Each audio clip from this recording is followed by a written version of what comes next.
Bom dia a todos, boa tarde para vocês que estão aí na Espanha ouvindo a gente. Esse é bem-vindos ao nosso webinar sobre o mercado brasileiro, com foco para os produtos espanhóis. Essa é uma iniciativa que a gente está fazendo pela ProWine São Paulo, com o apoio da Ideal Consultoria, da Wine Intelligence, Winext e da Inner Group, da editora da revista Adega. Nosso objetivo aqui é apresentar um pouco a feira da ProWine, falar rapidamente, mas explicar um pouco como o mercado brasileiro funciona, como o consumidor de vinhos, o consumidor brasileiro tem evoluído nos últimos anos e quais são as perspectivas para o futuro, principalmente para os produtos espanhóis, os vinhos espanhóis aqui no Brasil. Eu vou começar apresentando um pouquinho rapidamente o que é a ProWine São Paulo, para vocês... Todo mundo vê na tela aí? Apresentar um pouco o que é a ProWine São Paulo, o que a gente tem de objetivo para esse ano. E aí, em seguida, o Rodrigo Lanari, da Wine Intelligence, vai dar continuidade. O Felipe Galtarossa, da Ideal Consultoria, vai dar continuidade. A ProWine, como vocês já sabem, é uma feira... Ela vem a ProWine São Paulo, ela faz parte do ProWine World, que é encabeçado pela ProWine Düsseldorf. A gente tem feiras em Hong Kong, Xangai, Singapura, e a ProWine São Paulo é a mais nova integrante da família. A feira está marcada para acontecer de 5 a 7 de outubro de 2021, aqui em São Paulo, no Transamérica, que é um pavilhão que fica aqui na zona sul da cidade. A feira, ela segue a vertente, ela é uma feira 100% B2B, a gente não é uma feira exclusiva para o trade, com o objetivo de fazer negócios, e a gente baseia a feira em basicamente 3 pilares, que o compartilhamento de conteúdo profissional, o networking na questão que a indústria se reúne na feira para trocar experiências, para trocar no conhecimento, e o principal que é a geração de negócios. Então a gente tem um ambiente perfeito para que isso aconteça, tanto numa questão de atmosfera dos visitantes, dos expositores, como na questão de permitir mesmo que o ambiente seja para gerar negócios, para fazer trade. A feira é uma feira realmente internacional. Esses são alguns dos expositores que a gente já tem confirmados para esse ano, esses países. Então, tem Portugal, tem Espanha, Argentina, Uruguai, Chile, Itália, Brasil, França, África do Sul, Estados Unidos. São só alguns dos países que estarão presentes em 2021 conosco aqui na ProWine São Paulo. A gente sabe que é um momento complicado, mas é um momento de retomada. Vocês vão entender por que o Brasil tem tanta gente interesse em entrar no Brasil no momento da pandemia, porque o consumo está tão alto. O Felipe e o Lanari vão explicar isso para a gente daqui a pouco. A ProWine São Paulo ela é uma evolução da Provino, uma feira que a gente organizou em 2019, que foi o primeiro ano, mas teve bastante sucesso, teve 89 expositores, foram 9 países, foram 2.600 visitantes profissionais, 100% super qualificados. Desses, 87% eram tomadores de decisão, 90% era de alta gerência, ou seja, era uma feira realmente qualificada com pessoas que vieram para fazer negócios. A nossa expectativa para 2021 é que a gente tenha mais visitantes, tenha em torno de 4.000 visitantes qualificados, são 350 marcas de vinhos de spirits que estarão presentes na feira e evoluir para 12 países presentes. A gente está chegando já lá. A gente coloca que o nosso foco de visitantes são os importadores, e-commerce, supermercadistas, o on-trade. Claro que a gente tem lojas especializadas, mercearias, mas esses é o grande foco dos nossos visitantes, com base nos dados aí que vocês vão receber daqui a pouco dos nossos panelistas. Basicamente isso, é só uma ideia muito breve do que vai ser a feira, para vocês entenderem o que a gente propõe com a ProWine aqui em São Paulo. Mais para frente, a gente abre para algumas perguntas com relação à feira ou qualquer outro tema. Passar aí para o Felipe, para você continuar. Obrigado, Rico. Bom, para a gente aqui é bom dia, para eles boa tarde, para todo mundo que está assistindo a gente, boa tarde. Obrigado pelo convite, mais uma vez. Sempre importante, sempre um prazer enorme estar aqui junto com vocês, com esse time espetacular, que além de profissionais esplêndidos, são meus amigos, e eu tenho o maior orgulho de estar aqui falando um pouquinho do mercado brasileiro para os produtores, os nossos amigos espanhóis. Rico, vou compartilhar a tela, pode ser? Pode sim. Felipe, eu só vou dar um aviso antes. Para todos que estão ouvindo a gente está falando em português, mas a gente está com uma tradução simultânea. Então, para vocês que querem ouvir em espanhol, basta clicar ali embaixo no botão Interpretação, aí você vai escolher a língua espanhol, e aí você ouve o áudio em espanhol. Lembrando que os seminários estão sendo gravados, mais para frente a gente disponibiliza. Vai lá, Felipe. Maravilha. Vocês estão conseguindo visualizar a tela? Está tudo certinho? Ótimo. Queria começar, pessoal, contando para vocês um pouquinho de uma história, do que aconteceu com o mercado de vinhos nesse ano tão atípico, que foi o ano de 2020. Nós fechamos um ano com 500 milhões de litros entre o abastecimento do mercado pelas vinícolas brasileiras, somado às importações no Brasil. Vinícolas brasileiras que estão, na sua maior parte, no Rio Grande do Sul, porém, vocês vão ver os números aí um pouquinho para frente, nós temos vinícolas em todo o país. 2019 já foi um ano muito importante para o vinho no Brasil. Nós tínhamos atingido um recorde histórico de 383,9 milhões de litros. Já chegam a um consumo per capita de 2,13 litros por maiores de 18 anos. Essa é a métrica usada pela Ideal aqui no Brasil, entendendo que existe no Brasil a proibição para consumo de bebida por menores de idade. Além disso, é uma orientação da Organização Mundial da Saúde para o Brasil, neste caso, do vinho como uma bebida alcoólica. É por histórico no Brasil que o melhor mês de abastecimento do mercado ocorre no mês de outubro ou setembro, meses que antecedem o fechamento do ano, e este é o melhor período para nós, para o abastecimento do mercado. E 2019 nós tínhamos como o melhor mês de abastecimento do mercado, mês de outubro, com 47,7 milhões de litros. Janeiro, fevereiro e março de 2020, nós temos um cenário parecido com o cenário de 2019. Nós tínhamos iniciado o ano de 2020 com bastante otimismo em relação ao mercado, por alguns movimentos econômicos, tributários que poderiam ter acontecido, seriam algumas reformas políticas. Nós tínhamos, pelo primeiro ano, uma projeção da economia crescendo o dobro de anos anteriores, e tudo isso fazia gerar um otimismo importante no mercado brasileiro. Chega a pandemia, gera uma incerteza muito grande do que poderia acontecer, os importadores começam a segurar as importações, nós não sabíamos como se comportaria o mercado de vinhos no Brasil, ou seja, era incerto no mundo todo. Porém, nos meses que veio a seguir, já começamos a perceber uma alta de demanda bastante importante, e essa demanda do próprio consumidor final, gerando a demanda de abastecimento do mercado, foi um pico e um crescimento bastante importante, e que chega aí a 60, 63 milhões de litros em junho e julho, puxado na sua maior proporção por vinícolas brasileiras. Nós temos no Brasil um problema muito grave, que é o problema do câmbio, da desvalorização da moeda brasileira, que impacta diretamente na precificação dos vinhos, e isso gerou uma oportunidade importante para os vinhos brasileiros, que vinha como uma das melhores safras da história em termos de qualidade e de visibilidade de produto.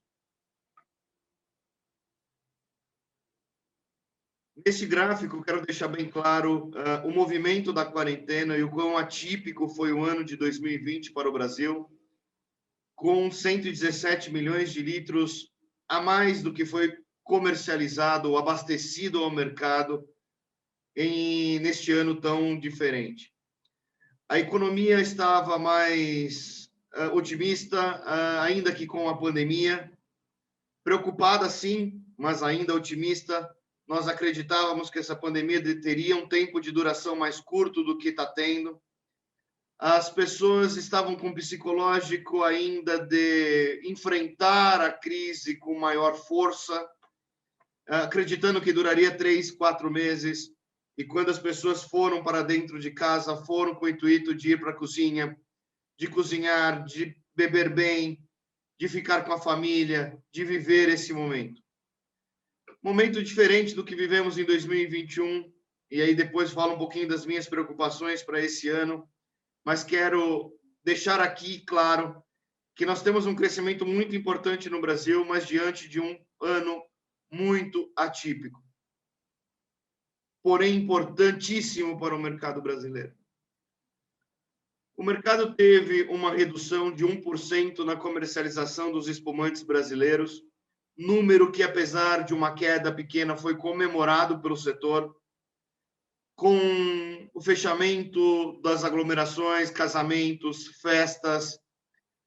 Nós acreditávamos que esse número poderia ter sido maior, porém nós acreditamos que o consumidor que estava acostumado a tomar espumante em momentos de festividade passou a também consumir o espumante dentro de casa em um momento mais reservado. Uma queda maior no mercado de champanhe, o mercado brasileiro de champanhe já vinha caindo em anos anteriores.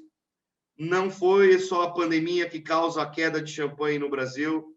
Nós tivemos, há 3 anos atrás, movimentos tributários que veio derrubando o champanhe e, principalmente, o fator da desvalorização da moeda brasileira. Nós temos um aumento importantíssimo de 100% na venda e abastecimento do mercado pelos vinhos brasileiros. Nós temos 32% de aumento nos vinhos chamados de mesa no Brasil. Para quem não está familiarizado, são os vinhos produzidos no Brasil com uvas não vitiviníferas. Usamos no Brasil a uva Isabel, a uva Bordeaux, para a produção desse vinho, que na sua maior proporção tem um residual de açúcar e uma doçura bastante elevada.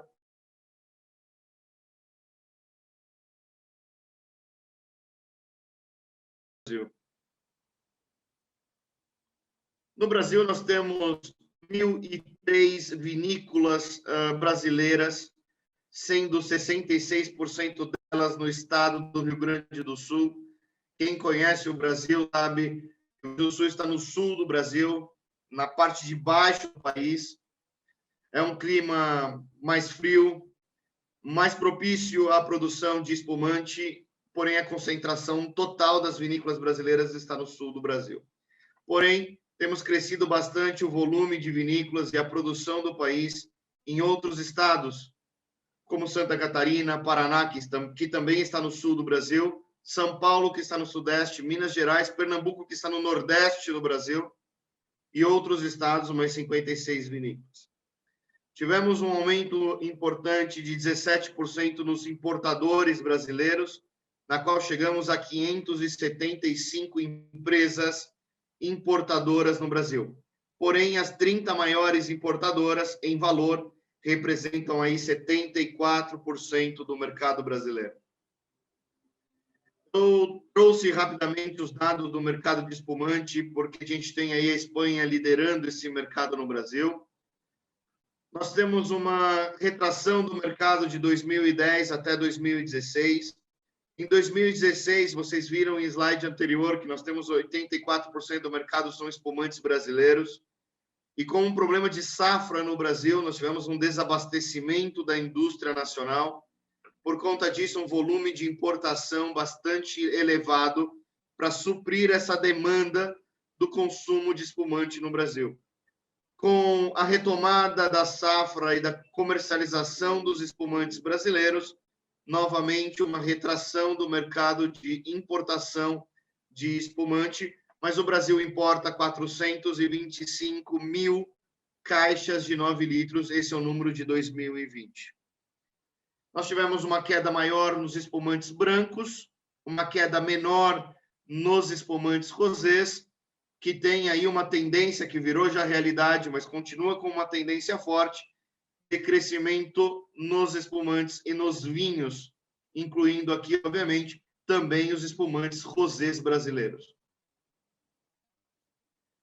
Em relação às importações, achei importante trazer esse número. Nos últimos 10 anos, a importação de espumantes da Espanha cresceu de 10% do mercado brasileiro para 37% do mercado brasileiro. Apesar da retração do mercado, os espumantes brasileiros, os espumantes espanhóis, vêm ganhando um protagonismo importante na importação brasileira. Nós dividimos as importações em alguns canais, que são supermercados importadores. Neste caso, os supermercados importam e distribuem esse vinho direto ao consumidor final no Brasil. É o mesmo caso das empresas que têm foco na distribuição através do e-commerce.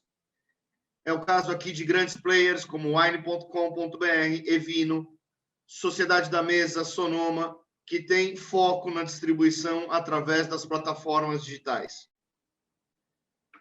Nós temos um crescimento importante em participação do mercado da importação direta. Vocês vão perceber esse crescimento não só nos espumantes quanto no vinho, mas hoje 40%, 50% do mercado de importação de espumante já são distribuídos direto ao consumidor final, tanto pelos supermercados quanto pelos e-commerce no Brasil. Trouxe aqui os principais importadores de espumante, na qual nós temos a Henkel Freixenet com 18% do mercado de espumante no ano de 2020, seguido pelo Grupo Pão de Açúcar, que é um grande supermercadista no Brasil, Evino e Wine, 2 e-commerce com força na importação desta categoria, Supernosso, que é um supermercado em Minas Gerais, a Gran Cru e Casa Flora são 2 players de distribuição tradicional, Cantu da mesma forma, Verde Mar também um supermercado de Belo Horizonte, aqui a força do estado de Minas Gerais na distribuição e importação de espumante no Brasil, Festival supermercado do Brasil que chama Beal, World Wine La Pastina, um distribuidor tradicional, Pernod Ricard, um grande player, todos conhecem mundialmente, Grupo Angeloni e Grupo Big, 2 supermercadistas, e Decathlon, que é um distribuidor também do Brasil, porém com distribuição nacional. No mercado de vinhos, especificamente, tirando aí os números de espumante, chama atenção o crescimento dos vinhos brasileiros dentre as principais origens no Brasil, Chile aí. Trago aqui a evolução das importações brasileiras nos últimos 10 anos. Nós tínhamos, em 2010, uma importação anual de 7,5 milhões de caixas de 9 litros. Esse mercado permaneceu praticamente flat em 2010 até 2015. De 2015 para 2020, nós temos um aumento de 91% nas importações no Brasil. Obviamente, passando por momentos de altos e baixos, como um aumento de 28%, uma retração de 3%, e um número importantíssimo de 2020, na qual chegamos a 16,3 milhões de caixas de 9 litros. A nossa projeção para 2021 e 2022, uma pequena retração em 2021 e uma volta de crescimento em 2022, retornando próximo aos números de 2020. Obviamente, aqui nós estamos falando de projeções. Sentimos o mercado em 2021, que iniciou também bastante otimista, porém, o crescimento do número de casos e de mortos no Brasil, o fechamento da economia de bares, restaurantes, tem impactado diretamente nestes números, na qual acreditamos nessa pequena retração. Maior na comercialização dos vinhos brasileiros, menor nas importações. Eu falo maior nos vinhos brasileiros porque temos no Brasil um grave problema de abastecimento de insumos, principalmente garrafas, mas aqui na importação estamos trabalhando com uma previsão de uma retração de 9% na 2021. Obviamente, gostaríamos muito de surpreender novamente e ter novamente um crescimento importante na importação e no consumo do volume importado total no Brasil chega em 2020, 10 anos depois, com mais que o dobro da participação e 5% de participação no mercado brasileiro. Em valor, nós tínhamos 4% em 2010, chegamos em 5% em 2020. Importante frisar que, principalmente a importação de caixas no Brasil, objetivo compor essa diferença cambial e continuar ofertando ao consumidor brasileiro o mesmo valor que ele estava acostumado a pagar, médio, no consumo Brasil. O mercado brasileiro tem a sua maior proporção de importação no que chamamos de categoria low price, até $19. Essa categoria geral, em todas as origens, representa 45%. Nas importações da Espanha, 41%.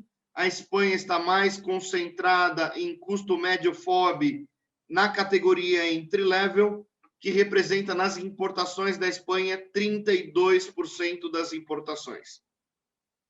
Depois, nas categorias de maior valor agregado, Standard, o mercado tem 16%, Espanha tem 15%, Premium tem 7%, que são $35 a $50 por caixa de 9 litros, o mercado tem 7%, as importações da Espanha 8%, o High Premium e Ultra Premium, mesma participação de mercado, 4% para os vinhos de $50 a $100, a caixa de 9 litros, e Ultra Premium, 1% do mercado em volume de importação. No caso dos vinhos, nós temos aí os importadores tradicionais, uma queda de participação importante de 2010 para 2020.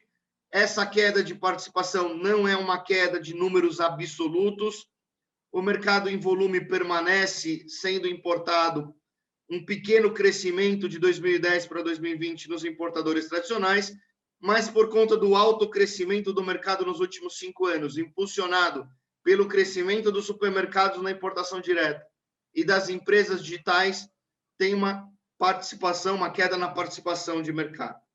Os supermercadistas no Brasil representam 31% das importações brasileiras. A VCT Brasil, que é uma empresa intercompany do grupo Conte e Toro, representam 14%. E os e-commerce, as empresas com foco em e-commerce, 11%, com crescimento de 43%. Chamo atenção para o volume importado e ofertado direto ao consumidor final no Brasil, que, somando as importações diretas pelos supermercados e e-commerce, mais o volume distribuído pelos distribuidores tradicionais através destes canais, nós chegamos a mais de 50% de toda a importação brasileira sendo ofertada direto ao consumidor final. Uma verticalização que é tendência no mundo inteiro, no Brasil com muita força, impactado ainda mais pela pandemia, que força os importadores tradicionais também a ampliar os seus canais de importação de venda para o consumidor final, através do e-commerce, de marketplaces e outras categorias, como venda através de telefone, WhatsApp, que propicia essa venda direta ao consumidor final no Brasil. A participação dos vinhos espanhóis mais concentrado no e-commerce brasileiro. Aliás, a Espanha é o líder deste mercado das importações através das empresas com foco em distribuição através do e-commerce, depois seguido pelo Chile, Argentina, França e Portugal. Menor a proporção nos importadores, distribuidores e nos supermercados. E falando apenas de Espanha, nos últimos 10 anos, a importação brasileira de vinhos espanhóis sai de 174 mil caixas em 2010 para quase 800 mil caixas em 2020. Estamos falando de um aumento de mais de 7 vezes a importação de vinhos espanhóis no Brasil. No último ano, 19 para 2020, um crescimento de 24%. Em relação ao preço médio por canais, gosto sempre de chamar a atenção neste ponto. O preço médio da Espanha é de $24. Percebe-se aqui claramente a redução do preço médio nos últimos anos. Nos importadores e distribuidores, apresenta também uma queda nos últimos 10 anos, porém, em uma participação, em um patamar de preço maior, chegamos aí nos importadores e distribuidores a $32 por caixa de 9 litros. Chama atenção que os importadores e distribuidores no Brasil trabalham com vinhos de maior valor agregado, ofertando este vinho à distribuição de restaurantes, de hotéis, e também ao consumidor final, além da distribuição para supermercadistas. O supermercado na importação direta trabalha com preço médio de $22,5 por caixa de 9 litros. E o e-commerce, que vocês vão perceber no slide seguinte, tem 50% do volume total da importação da Espanha, com $20,5 a caixa de 9 litros. Nós tivemos crescimento o ano passado em praticamente todas as categorias de preço FOB para os vinhos espanhóis, do low price ao ultra level. As importações totais da Espanha, altamente concentrada nas empresas com foco em e-commerce no Brasil, esta com crescimento do ano passado de 34%, inicia-se em 2012 com 12%, e é o maior responsável pelo crescimento de 7 vezes na importação dos vinhos espanhóis no Brasil. Os supermercados nessa categoria trabalham com 24% do total importado, menor do que a participação média do mercado, supermercados mais concentrados em vinhos chilenos e argentinos, vinhos da América do Sul, e 26% para os distribuidores tradicionais, estes com crescimento de 5%. Os importadores tradicionais, por ter uma participação importante também em restaurantes no Brasil e estes serem os mais impactados com a pandemia, obviamente sofreram e sofrem mais com a pandemia no Brasil. Entre as principais origens, as principais regiões de vinhos importados da Espanha, nós temos La Mancha, com um crescimento de 21,9% das importações, fazendo aproximadamente 208,6 mil caixas de 9 litros, este representando 26,3% da importação total no Brasil. O ranking aqui foi feito por valor. Em valor, depois nós temos Rioja, com 9% do volume importado, Valência em terceiro, com 14% do volume importado, Catalunha, com 7% do volume importado, e vocês vão perceber, obviamente, Rioja e Ribeira del Duero com o maior preço médio FOB, La Mancha com o menor preço médio FOB, depois nós temos lá embaixo Extremadura, mas dentre as mais importantes, La Mancha tem o menor preço médio FOB, este a principal região que oferta os seus vinhos para a categoria e-commerce no mercado brasileiro. Entre os principais importadores, como nós temos 50% do mercado importado da Espanha entre os principais e-commerce no Brasil, nós temos, obviamente, os dois principais, Wine.com.br e Evino, como os dois principais e-commerce importadores de vinhos da Espanha. Seguido pela Casa Flora, depois Pão de Açúcar, Mistral, Gran Cru. Nós separamos as cores entre os distribuidores tradicionais, supermercados e e-commerce. Entre os 15 principais, então, nós temos 5 supermercados, 2 e-commerce e os demais distribuidores no Brasil. A maior parte deles com crescimento, e nós temos aí os 15 maiores importadores de vinhos da Espanha, com 80% do total importado de vinhos espanhóis. Estes, os principais importadores de vinhos espanhóis no Brasil. Passo rapidamente pelo que está acontecendo em 2021, esse primeiro bimestre. Nós tivemos uma queda de 6% em relação ao primeiro bimestre de 2020, maior essa queda pelos vinhos brasileiros, que apresentam uma retração de 22,5%. As importações continuam aquecidas, porém, chama atenção que são importações ainda residuais de 2021. Nós temos um atraso importante na aduana brasileira para a liberação das cargas. Isto fez com que muitos produtos que deveriam ter chegado no Brasil em novembro, dezembro, chegaram em janeiro, fevereiro. Importantíssimo acompanhar esses números para entender como se comportará, principalmente por conta de um novo fechamento da economia no Brasil nesses últimos 30 dias, entendendo como se comportará o consumo per capita no Brasil diante deste novo fato e deste novo ano no Brasil. Nós temos uma retração em relação a 2020, porém, o número continua bastante forte em relação a 2019. Tenho falado que esse ano de 2021 vai mostrar realmente qual é o orgânico, o crescimento e o fato do crescimento do consumo per capita no Brasil. Os espumantes brasileiros têm uma retração de 12%, lembrando que temos um problema grave de insumos no Brasil para abastecimento. Champanhe tem um crescimento de 8%, os vinhos finos brasileiros um crescimento de 7%. Meu e-mail, felipe@idealbi.com.br, nosso site, idealbi.com.br. Tem bastante informação lá também, para quem quiser mais dados do mercado brasileiro. Obrigado. Bom, primeiramente, bom dia, buenas tardes, né, para a maioria de vocês que já estão aí no pós-almoço europeu.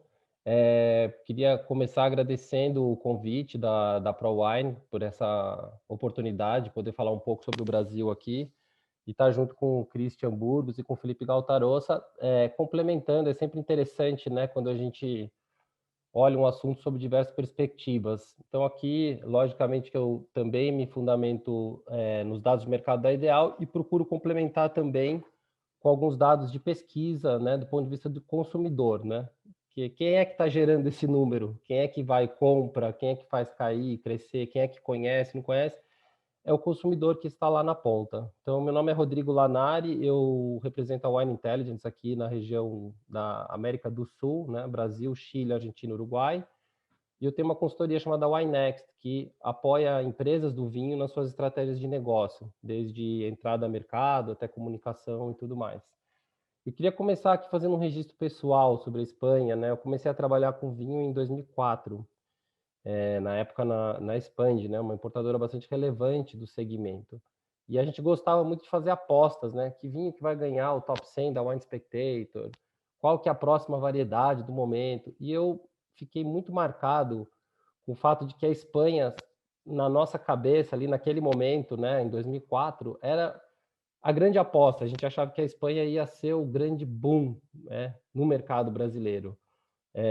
Por várias razões, né? Mas a verdade é que assim, a Espanha cresceu bastante, como a gente viu nos dados. A Espanha, enfim, evoluiu de forma positiva no Brasil.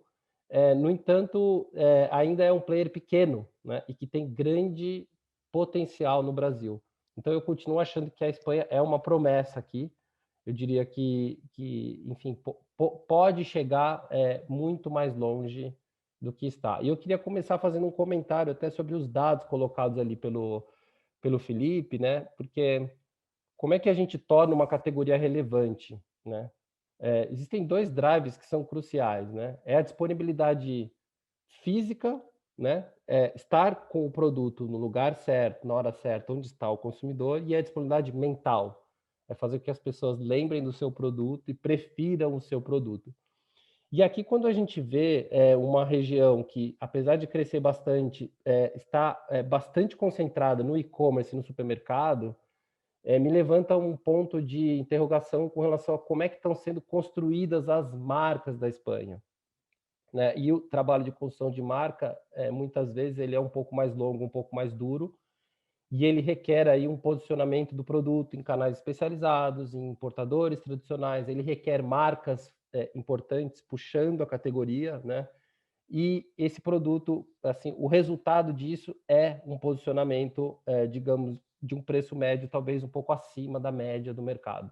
Então aqui eu colocaria isso como um ponto de atenção para a Espanha, né? Como crescer, ganhar relevância, mas também elevar o prestígio da região no Brasil. Então, esse que eu colocaria como grande desafio de longo prazo. Bom, eu vou trazer aqui mais alguns dados, vou tentar ser breve para a gente também poder trocar um pouco no final e também para, enfim, ficar uma coisa mais interativa, né? E fico à disposição depois se alguém tiver alguma dúvida específica aqui sobre os dados que a gente vai apresentar. Então, assim, começando com o panorama do mercado de vinho no Brasil. Como a gente sabe, assim, assim como a Espanha é a grande aposta no Brasil, o Brasil também é um mercado ainda a acontecer no vinho, né? A gente está entre as maiores populações adultas do mundo. O Felipe estava falando ali a forma de medir consumo per capita que eles utilizam, né? Então, um dos fatos a gente vê também potencial desse mercado é a população adulta. O Brasil tem a quinta maior população adulta do mundo, portanto, potenciais consumidores de álcool, consumidores de vinho. No entanto, somos o 17º mercado em volume. É verdade, a gente deve ter avançado boas casas aqui com esse avanço na quarentena, como a gente viu, o volume que fechou em 2020, esse dado de 2018 para 2019, foi de 500 milhões de litros, mas a gente ainda não está entre os 5, 6 principais mercados de vinho. E temos um consumo per capita que ainda é baixo, né? Ele está ali entre os 2, 3 litros per capita. Portanto, sim, a perspectiva do Brasil a médio e longo prazo é de ser um mercado mais robusto de vinho. Vamos olhar um pouco aqui, né? Esses dados, como a gente vê, 2020 foi de fato um ano muito atípico. Compartilho da visão do Felipe de que não deveremos manter esta velocidade de crescimento, mas como a gente vê, o Brasil, né, vem crescendo constantemente, apesar e talvez até um pouco por causa das crises, né? A bebida alcoólica ela é resiliente às crises econômicas. A economia brasileira de 2015 a 2018, esse primeiro período ali que vocês observam, ela praticamente não cresceu. Quando cresceu, cresceu 1%, né? E o mercado de vinho vem crescendo constantemente a 2 dígitos ou taxas próximas a 2 dígitos. Então, a gente vê, sim, um mercado em ascensão. Quando a gente divide esse mercado em 3 categorias, né? O vinho brasileiro, o vinho, vamos dizer, importado, aí, todos importados, e o vinho espanhol, a gente vê que a maior parte ainda deste consumo são vinhos brasileiros e são vinhos de mesa, né? Então, a gente tem aí um potencial natural, né, de um consumidor que vai migrar para categorias mais sofisticadas. Então, o vinho brasileiro, mesa e fino, é quase 70% desse volume. O vinho importado, os outros 30%, né, 31%, e a Espanha tem uma fatia ainda de aí bastante tímida, né, nesse mercado total, 1,7%. Então entra lá naquilo que eu estava falando, como ser uma categoria relevante. O que é uma categoria relevante? Mesmo num mercado fragmentado como o vinho, uma região de tanta relevância, uma origem de tanta relevância como a Espanha, tem o potencial aí de chegar aos seus 4, 5% de mercado. Olhando um pouco, e eu queria trazer essa perspectiva também do Brasil, né, como país, aqui a gente tem as principais regiões geográficas do país e as 12 cidades com maior população, né? Então a gente percebe claramente aí uma concentração grande da população na região sudeste, né, e nas principais capitais do sudeste. O sudeste hoje representa 42% da população. A segunda região é o Nordeste, com 28%. Vejam só, a gente tem mais de um quarto da população na região Nordeste. E depois o Sul, com 14%, Centro-Oeste, com 8% e o Norte, com 9%. Então, vamos voltar àquele exercício, né? Disponibilidade física. Quais seriam as prioridades aqui? Não só o Sudeste, né? Mas sim ter uma distribuição que consiga alcançar mercados importantes no Nordeste e no Sul, e também, por que não, nas outras duas regiões. Quando a gente contrasta esta população com a população de consumidores regulares, e isso é baseado em pesquisa, porque a gente faz uma amostra que é representativa da população brasileira, por faixa etária, região, classe, e pergunta se a pessoa consumiu ou não vinho, né? O que a gente encontra aqui? Como é que está distribuída a população dos consumidores regulares de vinho, né? Essa população, sim, está muito concentrada na região sudeste. A gente tem quase metade dos consumidores regulares nessa região. E quando a gente fala em 4%, né, de uma população de 200 milhões, é muita gente. E eu também sempre gosto de chamar a atenção para o Nordeste, onde está mais de um quarto da população e também um quarto dos consumidores. Então, assim, se você quiser ter um retrato médio do que é o Brasil do vinho, né, está distribuído dessa forma no Nordeste, né? E, portanto, se você quer ser relevante no Brasil, onde está quase um terço da população e um terço dos consumidores, você tem que estar presente no Nordeste. A região Sul, como a gente sabe, também é uma região bem desenvolvida, né, para o vinho, e não só para o vinho, mas também na questão renda e importância econômica, né? E aí a gente tem uma predominância de vinhos sul-americanos e também do vinho doméstico, e a gente vê que o Centro-Oeste e o Norte talvez sejam as regiões onde o vinho pode ganhar mais terreno, porque existe aí um certo desequilíbrio com a população. O Felipe trouxe aqueles nossos números lá, olhando essa perspectiva de 10 anos, né? Vejam como o crescimento do mercado também está relacionado com o crescimento dos consumidores, né? Ou seja, a gente tem uma categoria, uma quantidade muito grande de novos consumidores regulares de vinho. E quando a gente fala novos, não é que são jovens consumidores de vinho, são novos consumidores de vinho. E a gente tem que estar muito atento para este fato, né, de que 74% dos consumidores, né, olha o crescimento, a gente teve aí 16 milhões de pessoas, né, quase a metade, né, ingressou nesse mercado há pouco tempo. Há pouco tempo. Então, assim, isso, com relação à estratégia que você está usando, do ponto de vista de ser um produtor de vinho, você tem que considerar que é um consumidor, em sua grande parte, ainda imaturo, que está provando, que está descobrindo. E eu imagino que para uma cultura europeia, às vezes isso é muito difícil. Quando você vê um produtor europeu falando, né, o vinho está no dia a dia, né, o vinho ele faz parte da cultura. E aqui no Brasil, né, lógico, você tem os consumidores que já estão aculturados com vinho, mas a maior parte deles não. Então, isso requer um outro tipo de linguagem, um outro tipo de abordagem, um outro tipo de entendimento, né, de que a gente está falando ainda com um consumidor que está ainda no seu modo de descoberta e que, portanto, precisa ser conquistado e precisa ser educado, né? Educado. Educação é algo de médio e longo prazo. Então, o trabalho de educação deste consumidor é muito importante. Quando a gente quebra, então, dessa forma que a gente, é como um funil, né? A gente analisa essa evolução. Vejam vocês que em apenas 2 anos, um período tão curto, a gente teve o ingresso de 7 milhões de novos consumidores regulares de vinho, que é o número que a gente está vendo lá embaixo.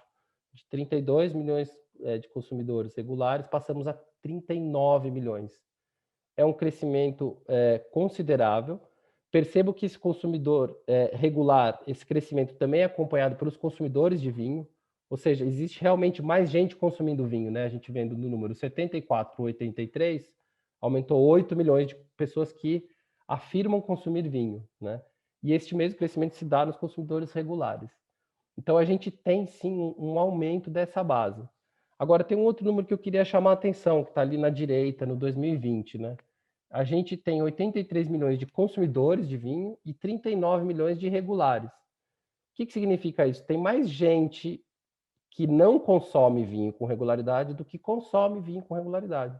Então, só aí já tem um grande trabalho a ser feito, que é trabalhar esses 83 milhões e fazer com que eles consumam com mais regularidade, baixo da categoria. Então, os índices no Brasil ainda são baixos de penetração.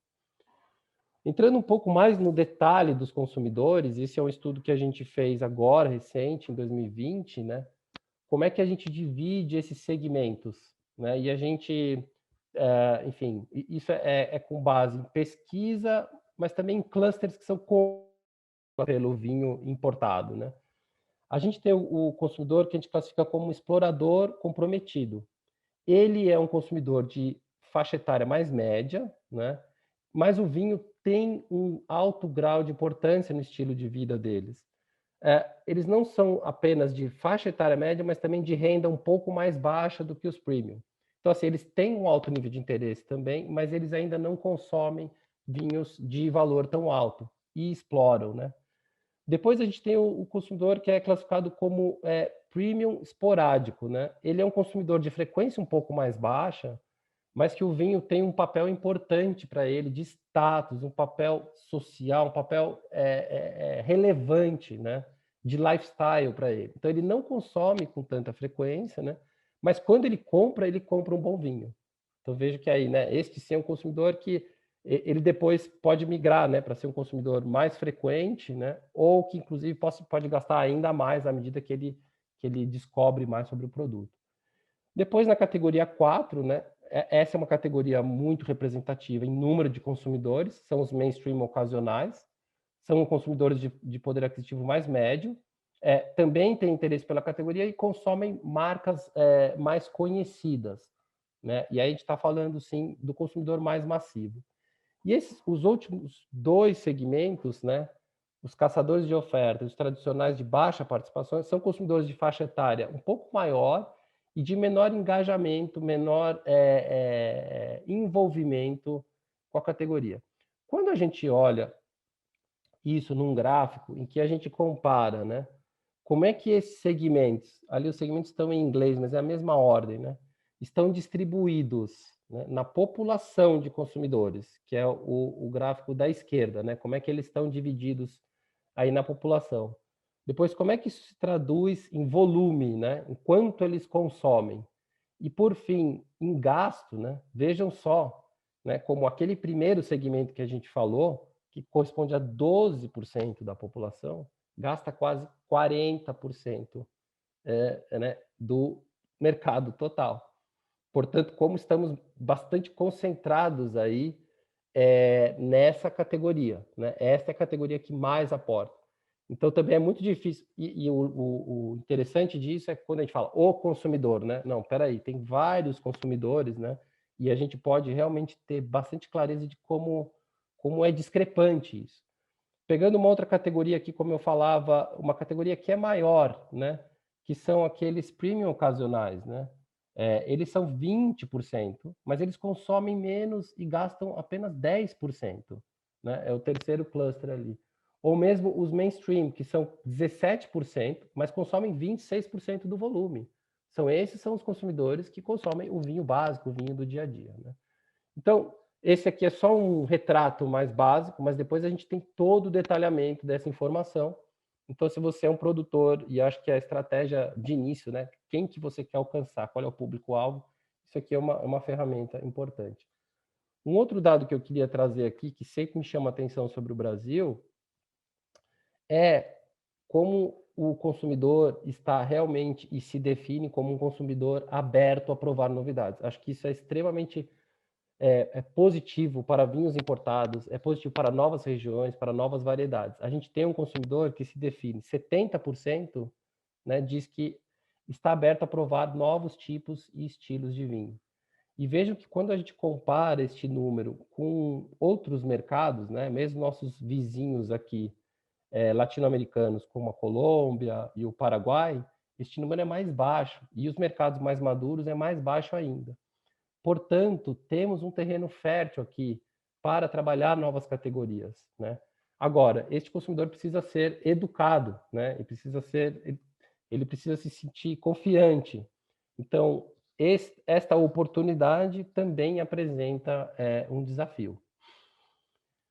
Depois a gente sempre fala, e o dado do e-commerce na pandemia, né, surpreendeu em muitos mercados. Então, olhando esse mapa aqui abaixo, a gente compara a penetração do e-commerce nos mercados pré e pós-pandemia, né? Então, o dado que vem antes ali do percentual nos países é a penetração, então é quantos consumidores indicavam o e-commerce como um canal de venda. Veja que, por exemplo, nos Estados Unidos, esse número saltou de 14% para 25%. Em mercados mais maduros, na Europa, na Bélgica, de 5% para 11%. Na China, né, onde a penetração já era alta, de 41% para 52%. E no Brasil, este número não cresceu tanto, mas ele é muito grande. A penetração do e-commerce é alta, né? O Brasil, como a gente sabe, por isso que eu trouxe aqueles números para cima, é um mercado muito digitalizado, né? A gente tem assim, uma população grande de usuários digitais. O Brasil é tem o quarto maior número de usuários de Facebook, 130 milhões. Lembra que a gente falou de quinta população adulta, quarto maior usuário de Facebook. Terceiro maior de Instagram, 99 milhões. É o segundo mercado em downloads do aplicativo Vivino, né, com 4 milhões. Então aqui eu queria trazer esse dado, né? O Brasil é digital e o consumidor de vinho é mais digital ainda, né? Somos a terceira maior população de consumidores que compram online. E qual que é a mensagem aqui? A gente viu que a Espanha tem uma relevância grande no e-commerce, mas é que o ecossistema digital precisa ser muito bem trabalhado. Quando a gente fala do ecossistema digital, como está o seu site em termos de informação, né? Imagina agora nesse período que as pessoas, eu não sei quanto tempo vai levar, mas eu imagino que mesmo o turismo vai mudar, né? Então, como é que você está apresentando a sua vinícola? A pessoa, quando visita o seu site, ela consegue fazer uma visita virtual? Ela consegue encontrar os produtos? Ela consegue encontrar em que mercados você está? Ela consegue se educar pelo... Isso é muito importante, né? E depois todo o ecossistema, né? Então, são sim as redes sociais, eventualmente são as redes sociais adaptadas para o mercado, né? Então, quando você vem, participa de uma feira, você você depois consegue pegar esses leads e trabalhar eles de alguma forma depois da feira, né? Não estou falando só do negócio com o trade, mas é o que, né? Depois que você ouviu o trade, em qual consumidor você vai chegar, como é que você vai sensibilizar a categoria? Então, a importância, né, da gente considerar, isso já é importante, imagino, para vocês, como estratégia, né? Se vocês estiverem falando do Brasil, isso tem que ser duplamente importante. Depois, um outro dado aqui, muito rapidamente, também para a gente não ficar sem tempo, Rico, qualquer coisa você pode me cortar, que eu passo rapidinho aqui os próximos slides, mas é a questão dos jovens, né? A gente sabe que muitas vezes o público millennial ele é visto como, né? Ele é sobreestimado em muitos casos, né? E aqui no Brasil a gente vê claramente o dado da esquerda, né? É como é que está dividida a população adulta nos Estados Unidos por faixa etária, né? E o RWD, Regular Wine Drinkers, como que está dividido a população consumidora de vinho. Vejo que nos Estados Unidos não é praticamente equilibrado, é totalmente equilibrado, né? E aqui no Brasil, né, que, de novo, é um mercado em desenvolvimento, o jovem ainda não abraçou a categoria. Então, existe uma penetração baixa dos jovens, né? A gente tem várias razões, né? Tem a questão cultural, tem a questão econômica, logicamente, né? E tem a questão mesmo da categoria, enfim, não estar atraindo ainda a atenção desses jovens. A gente sabe que isso também está mudando, pode mudar, mas não se esqueçam, o consumidor de vinho brasileiro, o filão maior do consumidor é entre 25 e 44 anos. Falando um pouco da Espanha, muito brevemente, a gente falou sobre disponibilidade mental e disponibilidade física. Isso aqui é um ranking de awareness, né, dos consumidores. Então, eles indicam quais regiões, países, né, que eles conhecem que produzem vinho. Né? Então, vejam que o Brasil, né, até por ser o maior mercado, o maior volume, é o país que tem o maior índice de conhecimento, mas esse conhecimento ele também se reverte em conversão, em compra. Né? A pessoa não só conhece, mas ela consome. Né? Então, ela lembra e ela encontra. Né? E depois a gente tem os mercados, e vejam que esse ranking de awareness não é a mesma coisa que o ranking de volume. Né? O Chile é o maior mercado de importação, mas na cabeça do consumidor não é o primeiro mercado em awareness. Até a Itália está na frente do Chile. Né? Se você for pensar bem, para um consumidor mais leigo, né, ele pensa muito mais na Europa primeiro, né, quando ele pensa em vinho. E como é que está a Espanha nesse ranking? A Espanha está com 48% de awareness e o número que mais me chama a atenção é a conversão baixa, 10%. Né? 10% afirmam consumir o vinho. E é isso que vai fazer a diferença na hora de um supermercado incorporar o novo vinho espanhol, de um e-commerce trabalhar a categoria, de um importador dar mais espaço para a Espanha. É as pessoas comprarem mais vinho espanhol. Né? E eu vou repetir aqui, desculpa o mantra, mas como que a gente faz isso? Trabalhando a disponibilidade mental, a disponibilidade física. E a mental é o trabalho de categoria, é o trabalho de educação, é o trabalho de promoção, é o trabalho das regiões, né? Então, quando o consumidor pensa em Espanha, quais regiões eles pensam? Como é que as regiões se diferenciam entre si? A gente sabe que, assim, para o consumidor brasileiro, isso é um território ainda muito pouco conhecido. Agora, aqui, só fazendo uma análise, o Felipe também nos trouxe isso, mas analisando a Espanha com outros países, como que evoluiu o preço FOB médio, né, num universo de 5 anos, em 2015 e em 2020. O primeiro dado mais importante da gente trazer sim, o Brasil teve uma desvalorização cambial muito grande, portanto, isso já provoca uma queda no preço de importação, sem necessariamente representar uma queda no preço final de venda. Então, o mercado, o FOB médio do mercado caiu 18%, que é o número da esquerda. Né? O mercado caiu 18%. As principais origens todas, de certa forma, tiveram que reposicionar, ou os produtos que foram importados foram produtos de FOB médio mais baixo. Mas a gente tem quem cai menos e quem cai mais, né? Então, por exemplo, a Itália até cresce. Aí aqui eu acredito até que tem um efeito menos lambrusco, né? Por exemplo, a gente tem um Portugal que decresce, mas menos que o mercado. A gente tem uma França que está exatamente como o mercado e o Chile. a Argentina cai mais e a Espanha é a que mais reduz o seu FOB médio. Acho que isso tem muito a ver com aquela questão dos canais .com e supermercados que crescem tanto. Agora, a minha pergunta é, será que isso é um dado positivo para crescimento da categoria da percepção? Talvez não tanto, né? Então, isso está relacionado com o volume.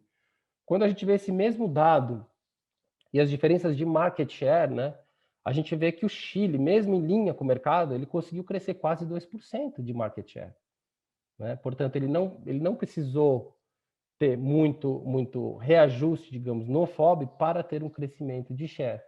E vejam Portugal, né? Vejam como evoluiu o market share de Portugal, como Portugal soube capturar aí um market share importante no mercado, com 3,2. A Espanha também cresceu, né? E a França se manteve igual e a Itália perdeu o share. Agora eu trago aqui o último slide, assim, que é realmente para a gente entender esse posicionamento da Espanha, né? Então, agora em 2020, a gente tem um FOB médio de 24 dólares e 50 a caixa, e o mercado cresceu no crescimento composto, né, ao longo dos 5 anos, 13,8%. Então, se você cresceu mais, se a categoria cresceu mais do que o mercado, ela vai estar do lado direito aqui do gráfico. Se ela cresceu menos, ela vai estar do lado esquerdo. Se ela está posicionada acima do mercado em preço FOB, ela vai estar no canto superior. E se ela está posicionada abaixo do mercado, ela vai estar no canto inferior. Então, o Chile, e o tamanho da bola é o tamanho da participação do país, né? O que aconteceu com o Chile? O Chile cresceu mais do que o mercado, né? Ele cresceu acima, aí, um pouco acima do mercado, e o FOB médio, aí eu estou falando só do FOB de 2020, tá? Por isso que está diferente do outro. O FOB médio do Chile é um pouco abaixo do mercado. Então, a gente tem claramente aí um país que cresce, mas que está com o FOB médio um pouco abaixo. Portugal, e vejam como é o destaque, Portugal não só cresceu bem acima do mercado, como consegue ter um posicionamento médio um pouco acima, né? Então, vejam a diferença aqui de posicionamento. E aqui, para mim, esta é a pista para a Espanha, né? É o caminho português. Depois a gente tem a Argentina, que não cresceu muito parecido com o mercado, mas que tem um FOB médio também um pouco acima. Um terceiro grupo, que é a Itália e a França, que cresceram abaixo do mercado, mas tem um posicionamento mais alto. E a Espanha está aqui. Ela cresceu bem acima do mercado, com FOB médio um pouco mais baixo, né? Então, se eu fosse trabalhar a estratégia da Espanha para o futuro, no Brasil, né, eu tentaria colocar essa bola um pouquinho mais para cima, né? Ou seja, melhorar o posicionamento dela e manter um índice de crescimento acima do mercado, que é como ela vem fazendo aqui. Tá? Então, com isso, eu queria deixar aqui, esse é meu último slide para reflexão, e vou passar a palavra para o Christian, para as considerações dele. E fico à disposição aqui, caso vocês tenham alguma dúvida, alguma pergunta. Obrigado.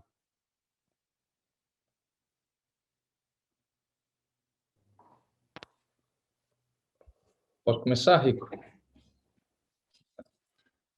Boa tarde a todos na Espanha.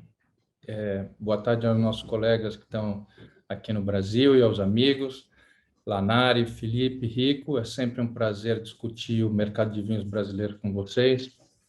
Para quem eu ainda não tive a oportunidade de conhecer, eu sou Christian Burgos, sou editor da revista Adega e das outras atividades que a Adega faz como grupo. A Adega é uma revista, a única revista especializada em vinhos no Brasil, completando 16 anos esse ano. Nós também temos uma presença digital importante, como o Lanari falou, isso é crucial no mercado brasileiro. A gente tem o maior site em audiência de conteúdo de vinhos no país, e a gente ampliou também desde faz 13 anos. A gente começou uma unidade de guias de vinhos, a gente trabalha com guia descorchados, a gente tem uma propriedade com esse guia para o Brasil e para os Estados Unidos.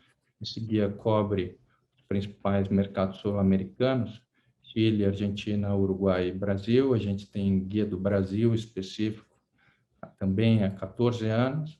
O ano passado a gente lançou um guia de Portugal. Esse ano a gente vai lançar um guia da Espanha.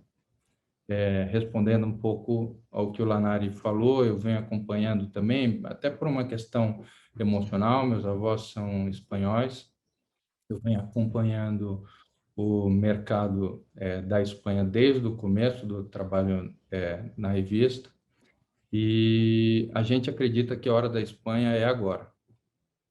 Falo isso pela seguinte razão, porque o mercado acredita que a hora da Espanha é agora. Quando a gente foi lançar esse novo guia que a gente vai lançar esse ano, obviamente que a gente foi conversar com os nossos principais parceiros, que são os principais importadores do Brasil, de vinho no Brasil. E a gente perguntou, Itália ou Espanha? E a resposta foi Espanha. É a hora da Espanha. Eu gostaria de colocar alguns pontos, não vou usar nem ir... Para mim é uma aula sempre, tá com o Felipe, tá com o Lanari, vendo as explicações, os dados que eles têm. Eu acho essencial para quem estiver querendo entrar no mercado brasileiro, ter os serviços de informação, tanto da Wine Intelligence com o Lanari, quanto do Felipe, com a Ideal Consultoria. Eu uso esses dados no meu dia a dia para analisar o que está acontecendo no mercado e avaliar os meus negócios, que vão além da área editorial. A gente tem e-commerce, clube de vinhos, eu sou sócio do Rico na ProWine. A gente é o distribuidor único para o Brasil de um produto que chama importador e distribuidor do Coravin, para Brasil e Chile. Então, para os meus negócios, eu uso os dados deles para entender o que está acontecendo e, compartilhando essas análises que eles fazem, tentar entender para onde o mercado vai. E a gente tem uma visão clara de para onde o mercado vai por causa disso. Eles erram quase nunca. Eles até se complementam muito quando você tem a oportunidade de ver Felipe Lanari falando. Um tem a ótica dos dados do que está acontecendo e um comportamento histórico do que aconteceu, consegue te dizer aonde está a sua concorrência, como é que ela está posicionada, não só dentro do seu país, mas o consumidor de vinhos brasileiro, quando vai no supermercado, ele vai com R$50 na mão, ele tem que escolher o melhor vinho possível entre todos os países, inclusive o Brasil, para comprar esse produto. E daí entra uma coisa muito importante que o Lanari coloca, que é uma visão do consumidor e da comunicação para esse consumidor. Eu vou tentar agregar aqui uma visão um pouco distinta ou complementar ao dos dois, que é como funcionam os bastidores desse mercado. Quer dizer, qual é o comportamento, não do consumidor, nem dos números do mercado, mas qual é o comportamento dos importadores e distribuidores de vinho nesse mercado. A primeira coisa que eu falo, eu sempre falo isso, o Lanari e o Felipe, que a gente está sempre juntos nessas conversas sobre mercado, já ouviram falar isso várias vezes, eu peço desculpa por ser repetitivo, mas no Brasil a gente tem que olhar, hoje mais do que nunca, olhar as árvores, não só a floresta. Significa que é muito importante você ter um conhecimento de como está o mercado de vinhos como um todo, mas você tem que olhar também qual é o comportamento e o perfil dos importadores para conseguir determinar, encontrar o match certo e também reconhecer o trabalho que está sendo feito, bom, regular ou mal, do seu importador atual para poder ajudá-lo a conduzir melhor e continuar crescendo no ritmo superior ao que a Espanha já vem crescendo. Então, por exemplo, um exemplo para isso é justamente analisar o que aconteceu com a categoria espumantes. Você vê que existe uma diminuição do consumo de espumantes no Brasil no ano da pandemia, mas quando você olha a categoria Espanha, você vê crescimento, e se você olhar o importador Freixenet, ele não só cresceu de market share, se tornou, o Felipe pode me dizer se eu estiver errado, porque os dados que eu tenho são da própria Ideal, se tornou o principal importador de espumantes para o Brasil e teve o melhor ano da sua história, no ano passado. E conversando com o Fabiano, né, que é o diretor-geral da Freixenet aqui, essa semana a gente conversou, o começo do ano está muito bom para ele também. Então, não foi um ato fortuito, foi bom posicionamento e um bom trabalho executado por um importador que conhece o mercado brasileiro. Aí você entra para algumas questões. Primeiro, Quem está acostumado a fazer negócio nos Estados Unidos, esquece. Nossa dinâmica de funcionamento de mercado é completamente diferente do ponto de vista estrutural. Existe uma enorme tendência de que um importador trabalhe mais níveis de proximidade com o consumidor. E o Felipe fala muito bem nas análises dele que quem teve mais sucesso no ano passado aqui no Brasil é quem estava mais próximo do consumidor dentro da cadeia de distribuição, sejam as pontos, sejam os supermercados, sejam as importadoras que já tinham uma das suas áreas ou um dos seus canais de atuação em contato direto com o consumidor final. Eu acho que isso vai persistir no Brasil, independente de quarentena ou não. Essa é uma tendência que eu acho que é uma tendência sem volta para o Brasil. Mas, obviamente, existe espaço para quem ainda tem um sistema de distribuição que não atende o consumidor final. Existem casos de crescimento absurdo no Brasil, para mostrar as exceções ao meu raciocínio, em Adega Alentejana e Cantu, que não têm unidades de venda direta ao consumidor final e tiveram um crescimento muito grande no ano passado, baseado em que eles se especializaram a atender muito bem quem atende ao consumidor final.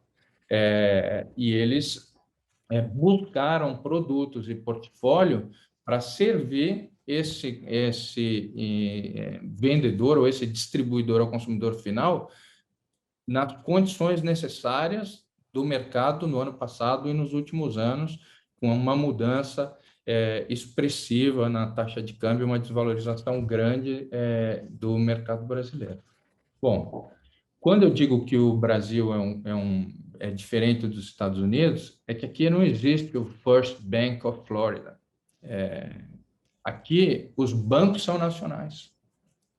As grandes redes de supermercado também têm um alcance nacional. Você tem as redes regionais, talvez seja a única exceção.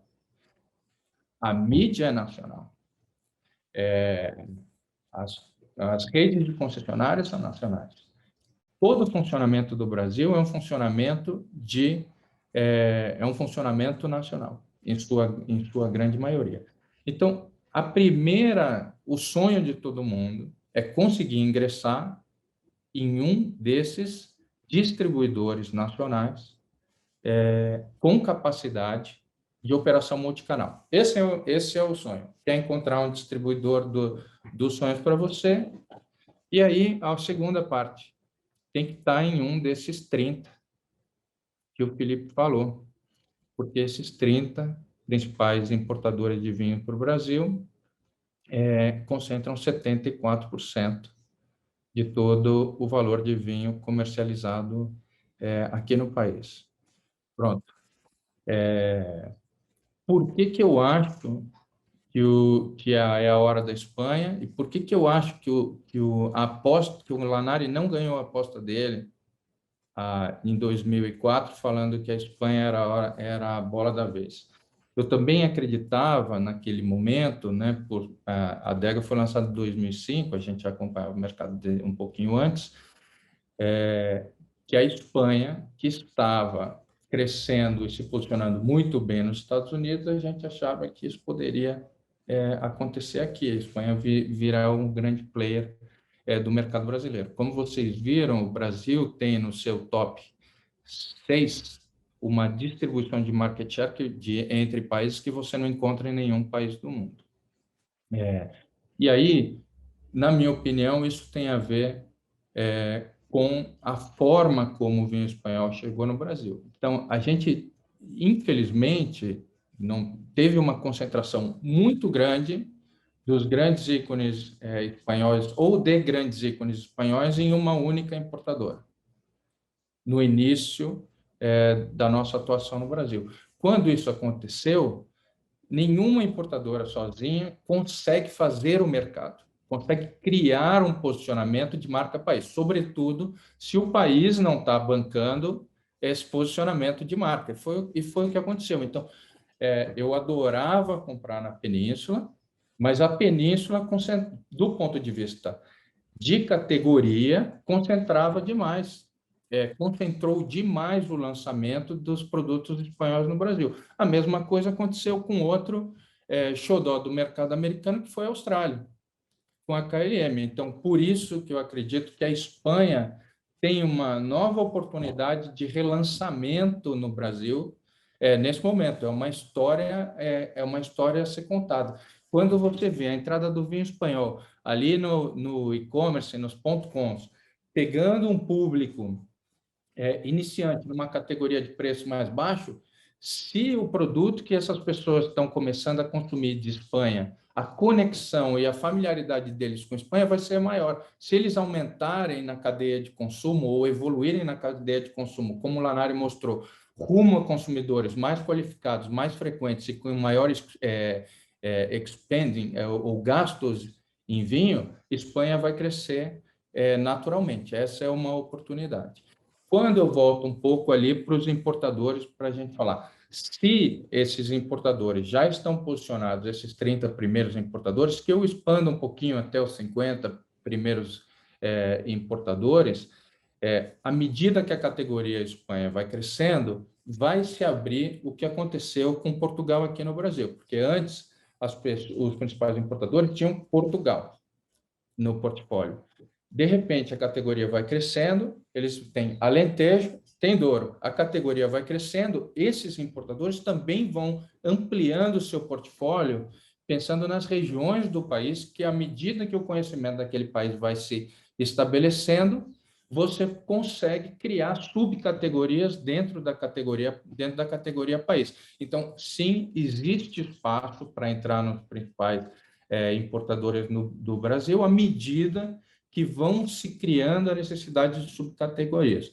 Se você quiser entrar num importador tradicional, só existe um caminho. E quando a gente fala tradicional, não é depreciativo a forma como eu falo importadores tradicionais, porque são os importadores que trabalham com vinhos de maior valor agregado hoje na nossa cadeia de valor, entendem de vinho também muito, e estão expandindo suas atuações multicanal. Então, muitos importadores fazem importação, venda direta por televendas, e-commerce, tem lojas próprias e tudo mais. Essas têm o vinho como a base da sua existência e eles investem fortemente nisso. Então, eu estou falando de importadores tradicionais nesse sentido. Você tem a oportunidade de entrar nesses importadores tradicionais, sobretudo se você tiver marca feita e pontuações reconhecidas, ou por críticos brasileiros, ou por críticos internacionais. Então, essa é uma oportunidade para quem quiser entrar no Brasil, nos importadores tradicionais. Se isso não existe, eu não vou falar de preço, porque entrar com preço não interessa se é Espanha, não interessa se é Portugal, não interessa se é Itália, não interessa nada. Eu não vou entrar numa estratégia para entrada por preço. Acho que a entrada por preço é falta de estratégia, na verdade. Então, se você não tem condição nesse momento, ou não encontrou nesse momento, desses xodós do mercado, ou dessas estrelas do mercado, você tem que partir para outra estratégia. A segunda estratégia é pensar em um ou mais importadores pequenos ou menores, que não façam parte desses 50 maiores. Existe, como o Felipe colocou muito bem, mais de 420 importadores nessa condição.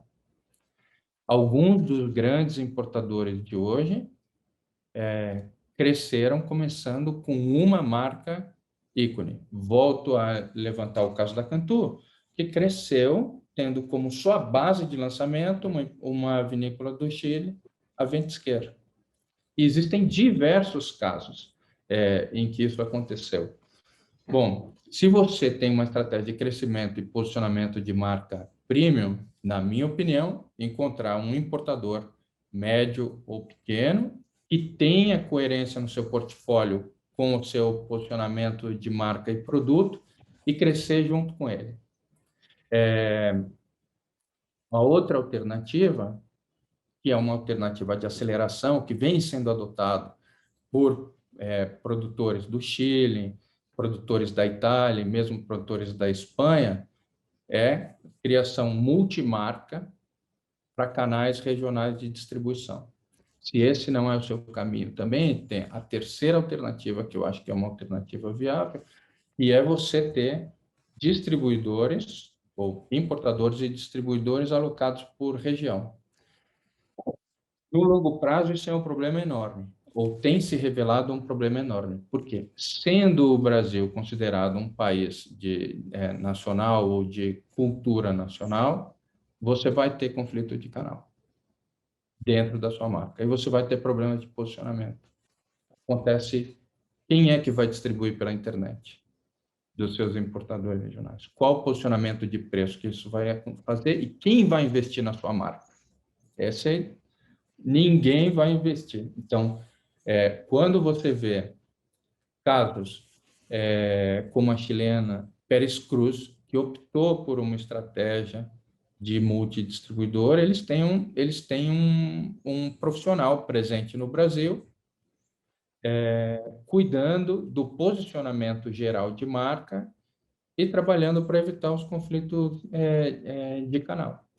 Existem diversas situações como essa. Eu só quero dizer, não basta simplesmente falar, consegui 4 distribuidores, importadores e distribuidores, vou mandar os meus produtos para lá. A tendência é uma destruição de posicionamento de marca.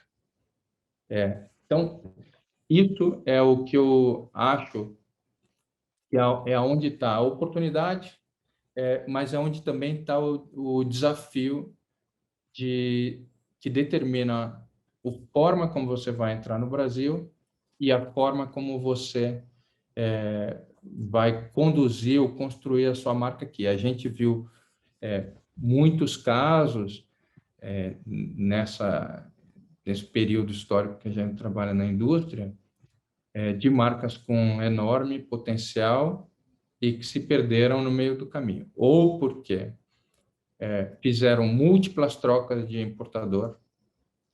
Tem produtores que trocaram de importador 3 ou 4 vezes nos últimos 6 anos aqui, sempre acreditando que o próximo importador ia ser diferente. É o que eu penso das pessoas que estão no 5º casamento, né? Primeiro, que elas acreditam muito no casamento.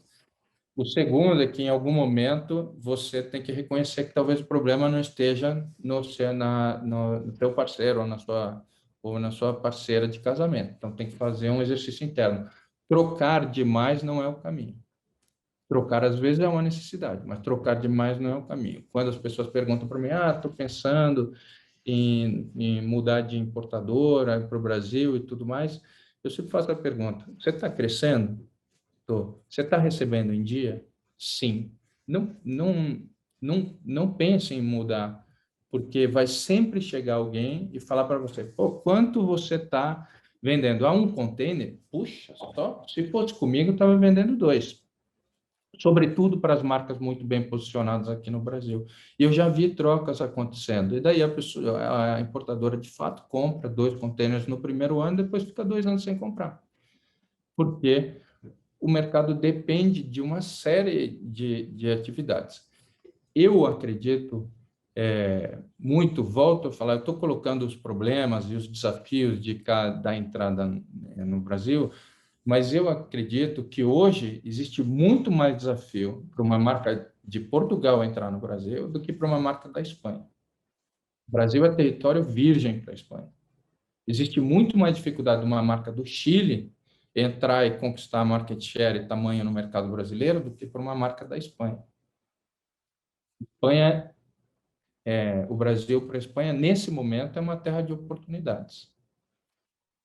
Existe uma questão de formação de marca, existe uma disponibilidade, como o Lanari falou, do brasileiro de experimentar coisas novas.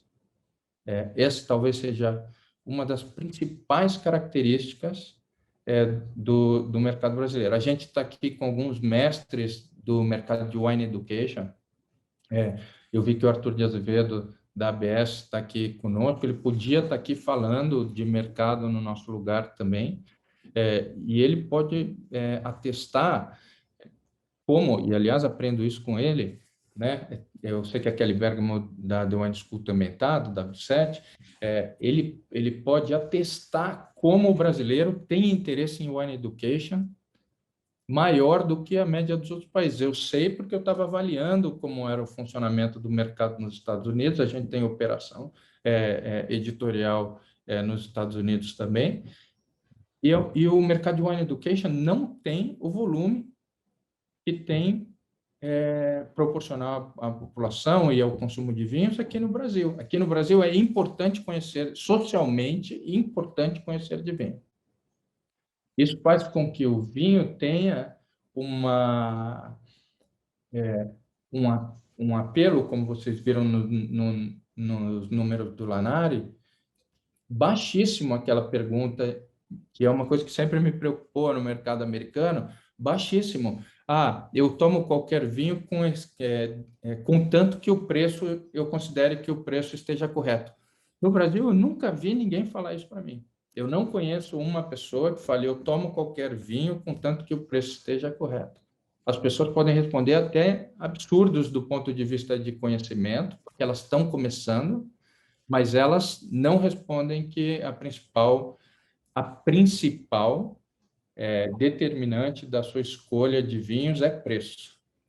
Eles falam, com o orçamento que eu tenho que escolher o melhor vinho dentro dessa situação, que pode ser um país, pode ser as variedades de uvas, pode ser uma série de coisas, pode ser a capacidade de harmonização para uma determinada parte da população brasileira. Aliás, a integração com a culinária foi sempre a base, ou foi a base inicial de lançamento da Itália aqui no país. Não só o tamanho da colônia, que é grande, né, de descendentes italianos, mas o que a Itália tinha no Brasil que não tinha, era que a Espanha, apesar de ter uma base grande de descendentes no Brasil, tinha, era uma cultura gastronômica instituída. E restaurantes, uma base de restaurantes para levar essa cultura ao dia a dia do consumidor, que passa a ser um consumidor de vinhos. Então, existem tantos caminhos para a Espanha se posicionar no Brasil. O bom para vocês que estão na Espanha hoje conversando conosco é que a gente vê que existe um alinhamento. Existe uma parte do consumidor começando a consumir vinhos através da Espanha. Existe um posicionamento de marcas ícones da Espanha que puxa uma percepção da marca país para quem já conhece mais de vinho e toma vinhos premium. E existe uma predisposição ou uma disposição, sobretudo da parte dos importadores tradicionais e dos .coms, a investir na Espanha como próxima categoria de crescimento. Então, com isso, eu encerro a minha conversa com vocês e a gente agradeço a presença e a participação de todos e a gente fica à disposição, acho que para algumas perguntas por uns minutos, não é, Rico? É isso mesmo. Se alguém tiver alguma pergunta, fica à vontade para levantar a mão ou mandar uma pergunta aí no Q&A, escrever no chat, que a gente responde.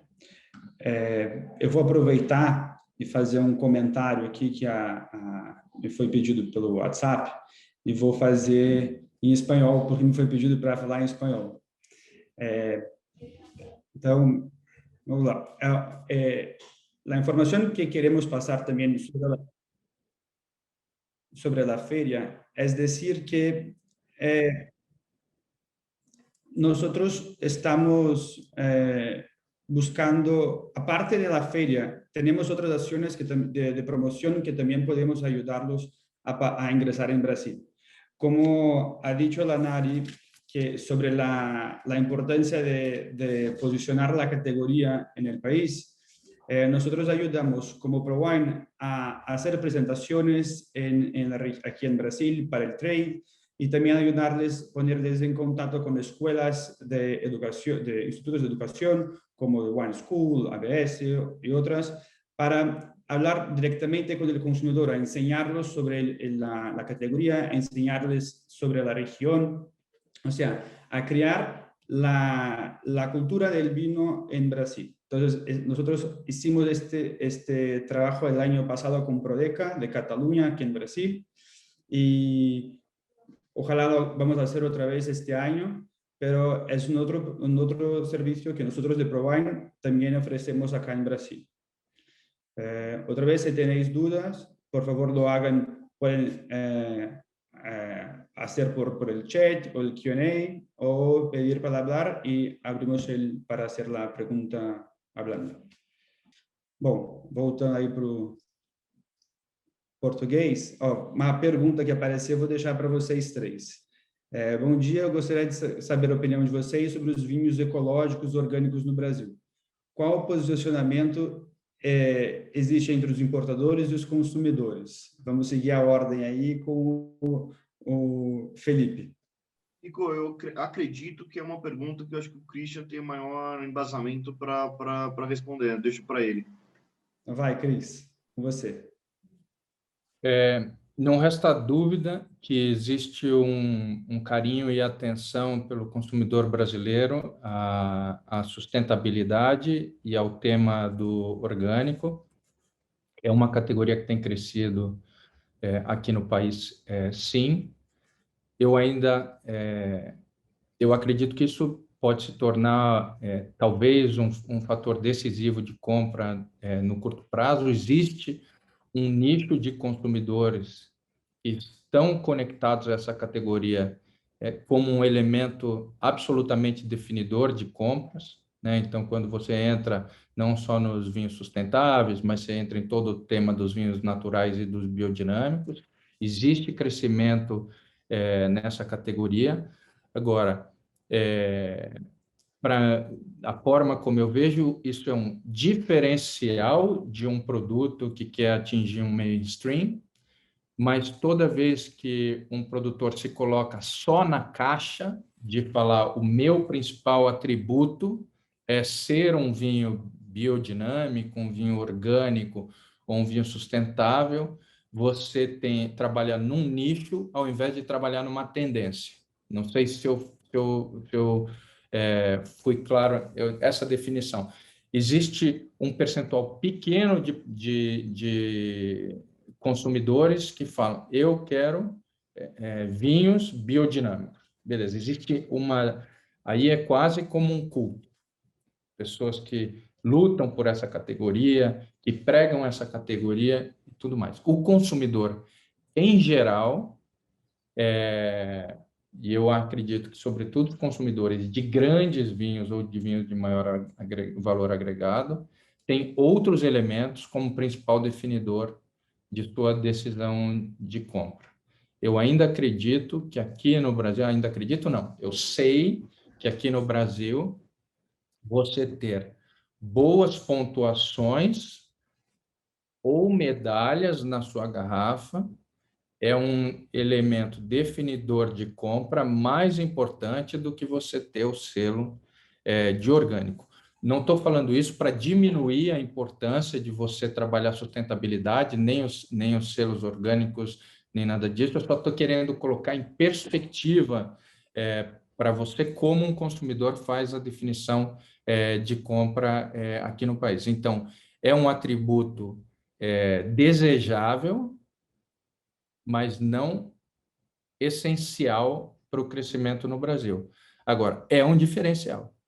E então, se você tem uma marca bem consagrada ou bem posicionada, preços adequados, reconhecimento da qualidade que está dentro dessa garrafa e sustentabilidade, eu acho que você tem o pacote completo para ter sucesso no mercado brasileiro. O Lanari seguramente tem um estudo mais profundo sobre essa questão do orgânico biodinâmico, acho que ele podia compartilhar com a gente. Eu vou na mesma linha do Christian, queria só trazer essa perspectiva do que a gente vinha falando aqui, que o Brasil é um mercado em amadurecimento, em crescimento, em expansão. E que o assunto orgânico, quando diz respeito ao vinho, das pesquisas que a gente faz, vamos falar orgânico, natural, porque é uma categoria ampla também, ele ainda é muito pouco compreendido pelo consumidor médio. Portanto, como o Christian falou, esse atributo tem que ser colocado no ranking de prioridades. Se você coloca isso como evidência, você às vezes até pode confundir o consumidor, porque boa parte dos consumidores, e estou falando não só do Brasil, quando a gente fala de orgânico, natural, não entende o que significa o termo. A coisa mais comum é ele dizer, mas o vinho já não é natural, orgânico, já não vem da fruta, entende? Assim, o consumidor não tem essa compreensão do que isso significa quando a gente fala do produto vinho.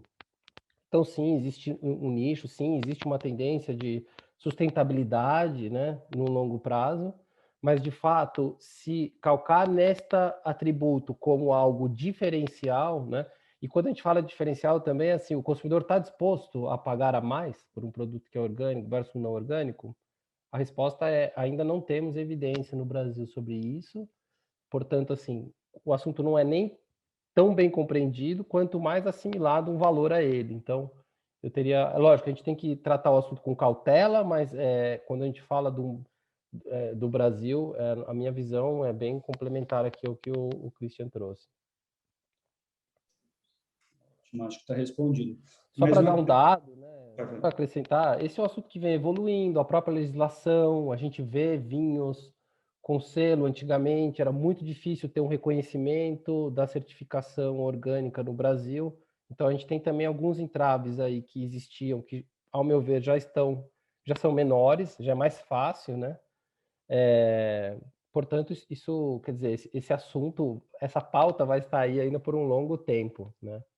E, Lanari, obrigado por essa sua visão complementar, porque é muito interessante analisar que talvez nesse caso a gente esteja colocando o carro na frente dos bois, na medida em que nem só o termo orgânico foi compreendido, a gente essa categoria já acabou se disseminando em múltiplas categorias. Não, eu não sou orgânico, eu sou biodinâmico, eu não sou biodinâmico, eu sou natural. Então, fica ainda mais difícil disso se colocar, sobretudo na questão dos consumidores iniciantes no mercado. Acho que o Zé Maria fez uma pergunta aí super interessante. Eu não sabia que ele estava aqui, Zé Maria Santana, um dos caras que mais entende de vinho aqui no Brasil, fez uma pergunta bem legal. Rico, você quer puxar a pergunta do Zé?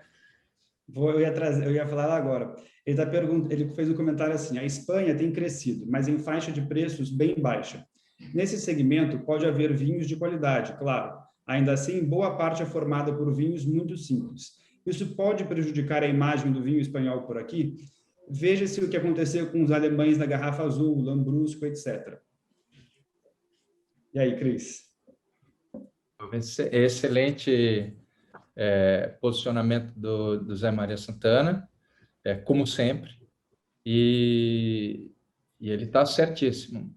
Se a Espanha não reverter ou não complementar seu posicionamento,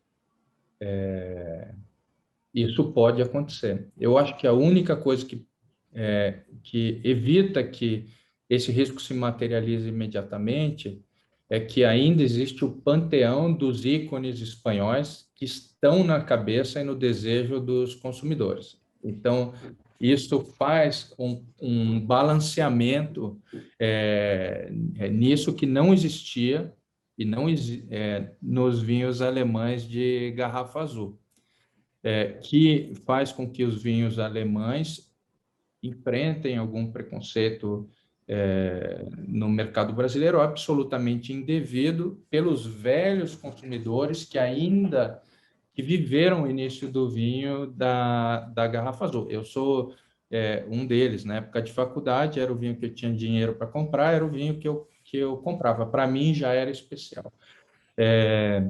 Mas, Zé, você tem razão. Se a Espanha não fizer um trabalho importante de posicionamento dos seus vinhos aqui e buscar aumentar sua relevância nas categorias, sobretudo nas categorias intermediárias de valor, isso pode acontecer. A pessoa depois descobrir que ela gosta mais do Chile do que da Espanha, porque a primeira identificação do consumidor brasileiro ou se dá com a uva ou se dá com o país, como acontece em todo lugar do mundo. Mas aqui, quando você pergunta para as pessoas, e a gente fazia perguntas nas pesquisas que a gente faz com os nossos leitores, sobretudo nos leitores da internet, não os leitores da revista, mas sobretudo nos nossos da revista impressa ou da revista digital. Sobretudo, quando a gente fala na internet, você pergunta qual o seu vinho predileto e a resposta é um país, ou a resposta é uma uva. Meu vinho predileto é Chile, meu vinho predileto é italiano, eu gosto de tal coisa. Então, se a pessoa começar a associar que nesse trânsito do vinho de base para o vinho médio, ele degustou muito Espanha, ele vai degustar um argentino, um chileno, um português ou alguma outra categoria país e ele gosta mais, sim, o padrão de comparação dele vai ser vinho chileno é melhor do que o vinho espanhol por conta do repertório que ele fez ou por conta da imagem que ele construiu, média da qualidade dos vinhos que ele já experimentou. Então, o riscos é enorme, é um excelente ponto de warning, como é que eu falo isso aí? Uma bandeira amarela para você, de aviso e de alerta para os produtores espanhóis e para o seu posicionamento como marca país aqui, ou marca de região. Lanari sabe disso. Se puder também. só complementar, só uma reflexão, que assim, a longo prazo, valor e preço se equilibram. Nunca se deve esquecer disso. Se você baixar o preço, você vai baixar o valor. Ao mesmo tempo que se você trabalhar o valor, você vai conseguir escalar o preço. Então, esse é um caminho, diria assim, perigosíssimo. Só para dar evidência de pesquisa, o consumidor associa a Europa a prestígio, né? Então, assim, não se deixe levar por esse caminho, por essa armadilha perigosa de sempre se nivelar por baixo, né? E outro dado, assim, marcas fortes têm consistência de qualidade. Então, assim, não é porque a gente fala que o mercado é novo, tem novos bebedores e tudo, que o consumidor não vê valor quando ele compra um produto que ele gosta, ele compra de novo aquele produto e ele gosta e aquele produto é consistente, é bom. E é isso que permite que ele, né? De nada adianta você fazer a educação do vinho, né? Se é o momento que o consumidor comprar uma garrafa, ele tiver uma experiência ruim. Então, valor e preço, a médio e longo prazo, se equilibram. E o consumidor, né, assim, falando bem direto, o consumidor não é bobo. O consumidor reconhece a qualidade que está no líquido, né? Portanto, é lógico que é um trabalho que requer coordenação, né? Não é mais assim, é simples falar, né? Mas fazer é difícil. Mas a Espanha tem todo, e aí um outro elemento que o Christian colocou aqui, né? A importância das marcas ícones. A gente falou do Chile, né? O Chile consegue combinar isso, tem um posicionamento ícone, marcas no Brasil, né? Marcas reconhecidas no topo e marcas de valor. Então, assim, as marcas ícones têm que empurrar este aumento de valor e as marcas que entregam valor têm que fazer o seu trabalho, né? Então, acho que a Espanha tem esses ativos e tem que estar atenta a essa questão de construção de valor e preço. O Christian, vou só colocar duas considerações em relação à questão de precificação. Nós temos um problema no Brasil, que é um problema econômico. As pessoas têm cada vez menos capital para aquisição de vinhos ou de qualquer tipo de produto. Esse é um problema. Outro é o problema cambial. Esse problema cambial, junto a um problema econômico, tende a jogar o consumidor final sempre a comprar categorias de vinhos mais baratos. Porém, o ano passado, nós tivemos o crescimento do mercado, tanto na base do mercado, um crescimento muito forte, e tivemos um crescimento também representativo no pico da pirâmide.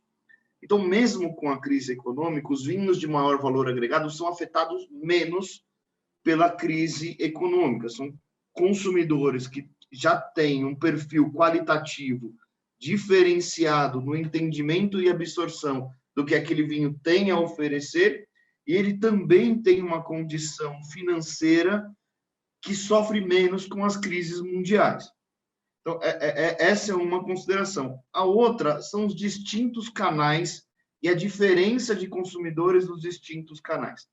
O fato da Espanha estar extremamente concentrado no e-commerce, que tem a característica de trabalhar vinhos muito baratos no Brasil, faz com que esse preço médio da Espanha caia muito. O desafio, para mim, é conseguir performar, assim como está performando no canal online, no canal distribuidor que trabalha com os vinhos de maior valor agregado e é o construtor de marca no Brasil. Então, para mim, o grande desafio é esse: trabalhar as regiões de Rioja, Ribeira del Duero, as regiões que têm maior valor agregado, naquele canal que realmente é o construtor de marca no Brasil. Posso fazer um adendo no que você está falando, Felipe? Eu acho que você está completamente coberto de razão quando você coloca esse posicionamento. Eu vou levantar um fato, uma anedota, né? Assim, não posso extrapolar isso para o mercado como inteiro, mas eu posso pegar um caso uma reflexão que, baseado no que o Zé Maria falou, eu acabei de fazer.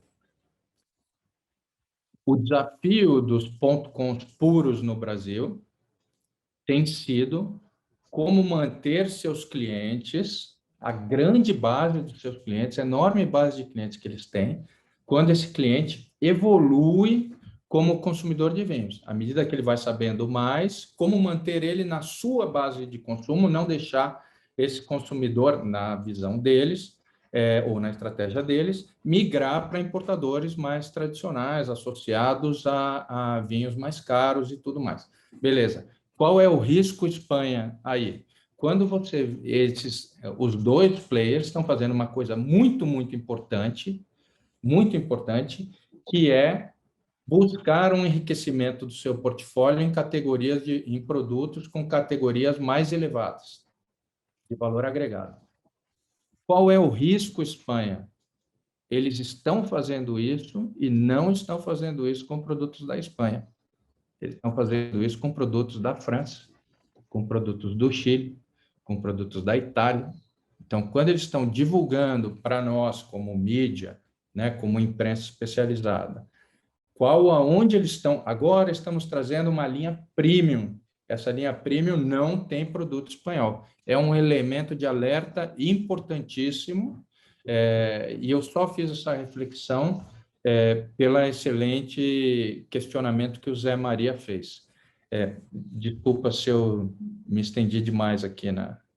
Sem problema nenhum, Cris. Eu acho que a discussão foi válida. Bom, não tendo mais nenhuma pergunta pela frente, eu acho que a gente pode dar por encerrado o nosso webinar de hoje. Quero agradecer a participação de todo mundo que participou do webinar, assistindo, fez os comentários. Espero que as informações que a gente tenha passado tenha sido proveitosa para vocês, que isso ajude vocês a se planejarem para participar da feira, para entrar no mercado brasileiro, entendendo como se posicionar. O contato de todo mundo que está aqui, que participou, do Felipe, do Cris, do Lanari, vou compartilhar com vocês. Então, qualquer dúvida sobre um tema específico, ou se quiserem mais informações, adquirir os relatórios que eles preparam do mercado, ter uma consultoria, fiquem à vontade para entrar em contato com eles. E eu vou dar a palavra para cada um aí poder fazer o seu agradecimento. Felipe, começa aí. Obrigado, Rico. Obrigado pela oportunidade. Aos meus amigos, ao Lanari, ao Christian. Obrigado sempre pela parceria. E estamos à disposição de todos. Imagino que você vai depois passar os contatos também. Fico à disposição sempre. Um grande abraço a todos. Um bom dia.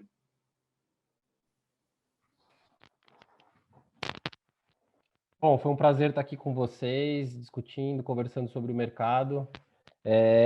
Se tem uma coisa que eu sinto é que essa evolução nos obriga a ser cada vez melhores players, melhores melhores vinícolas, melhores importadores, melhores pessoas trabalhando nesse mercado. E eu espero que nessa manhã aqui a gente possa, a gente tenha podido trazer alguma coisa de novo ou gerar alguma reflexão, né, que ajude as empresas espanholas no Brasil. A gente se coloca à disposição, a gente trabalha muito junto, acho que isso é legal também, ver como a gente pode se complementar, né, os dados com a visão do consumidor, com a experiência do Christian e da revista Adega, do Grupo Inner, fazendo esse trabalho aqui no Brasil já há bastante tempo. Então, eu desejo aos espanhóis muito sucesso, me coloco à disposição também, através da Wine Intelligence ou da Winext, para assessorar as vinícolas, ou, quem sabe, e fica aqui um convite, às associações, né, as regiões que trabalham a categoria, a serem melhores no Brasil, a fazer um trabalho estratégico que possa construir valor para a Espanha. Obrigado, Rico. Eu quero agradecer o convite do Rico para participar dessa conversa hoje. Para mim é um privilégio sempre estar do lado do Lanari e do Felipe, conversando sobre o mercado.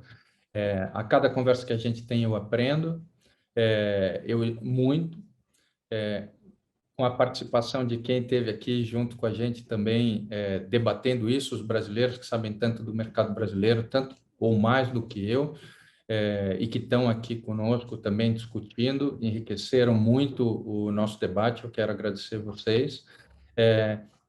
Agradecer aos amigos da Espanha e aos que eu ainda não conheço por terem participado, por seu interesse no mercado brasileiro, por seu interesse na ProWine. Eu acredito que é essencial para quem quer ingressar no mercado brasileiro manter o contato com o Lanari e com o Felipe para compreender exatamente a estratégia para a sua própria marca.